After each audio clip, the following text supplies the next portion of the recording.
You know that feeling when you walk into a room and feel invisible? Not because no one sees you, but because the one person who's seeing would matter doesn't. You've seen their eyes light up for another person. Their voices clearly conveyed warmth, even though they didn't intend it for you. You have done everything, achieved more, tried harder, stayed longer, and still couldn't get what your sibling received just by walking through the door. The worst part isn't the rejection. The worst part is that you kept trying and you did not even know why. But what if the wound you're carrying isn't about you? What if it was already there before you arrived, waiting for someone to carry it? Today, we are talking about inherited wounds and the grace that can finally interrupt them.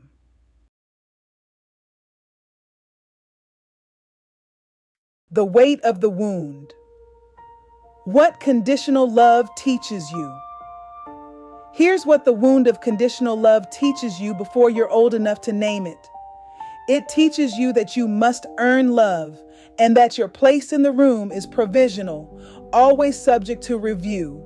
So, you become an expert at reading rooms, hyper attentive to tone, fluent in the language of comparison. Over time, you stop expecting warmth. You settle for consistency. What does that cost you? It costs you intimacy, because if love was never safe at the source, why would it be safe anywhere? It costs you your sense of worth, and eventually it costs you your relationship with God. You bring the same transactional framework into your prayers if love's model was transactional. You believe his promises are for those who are getting it right. Here is the weight of the wound. You have spent years trying to earn something that people always meant to give freely. The lie and the promise.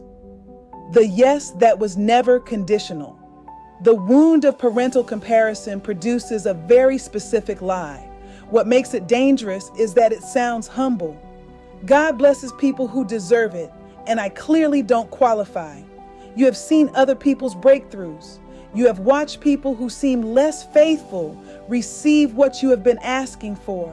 And slowly you've constructed a belief system in which God's favor follows performance.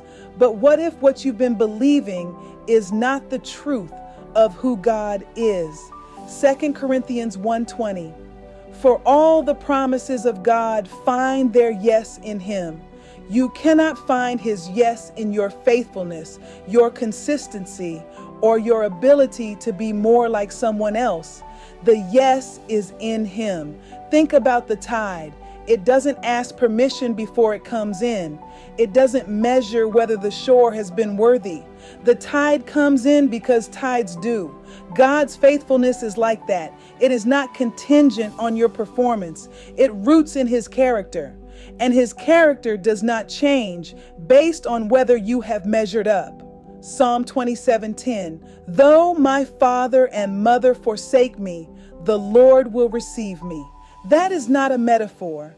It is a direct promise to the person whose parents gave them a distorted image of love. God is not like your parents with their unhealed wounds.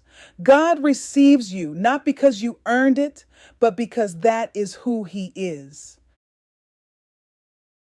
What I need you to hear today, you might believe, my mother's rejection means I am not worth loving the way others are. Here is the truth.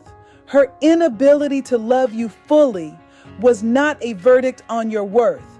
Rather, it's evidence of her own unhealed pain. You did not cause what she could not give, and her limitation has never filtered God's love for you. You might believe forgiving her means saying what she did was acceptable. Here is the truth. Forgiveness is not a verdict on her behavior. It is a decision about your captivity. You can name what was wrong clearly, honestly, and still choose to release the debt she owes you, not because she deserves it, but because you deserve to stop carrying it. You came into this world through a person who was still becoming, a person who had wounds of their own, wounds they may have never named, never offered to God for healing.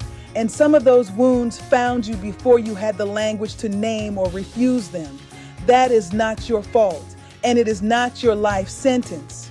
Tomorrow, upon the full story's release, you will meet Valentina and Sophia. They are a mother and daughter on a small island where everyone knows everyone's name, yet no one observed the events unfolding within their family. You will see what happens when truth finally emerges, revealing itself in a room that has lived on silence for decades. But right now, before you go, please do one thing this week. Name the wound, not for anyone else, just for yourself and for God. Write the message your home taught you about your worth, not what you were told, but what you absorbed.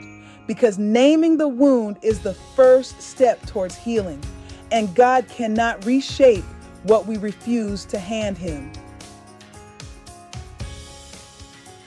Before anyone's wound could reach you, God spoke His yes over your life. The same God who turns the hearts of parents back to their children, who reshapes what human hands broke. He has not finished with your family, neither is He finished with you. 2 Corinthians 1:20. For all the promises of God find their yes in Him. Luke 1:17. He will turn the hearts of fathers to their children. In grace and in witnessing, Ohenewaa Speaks, where healing begins with stories.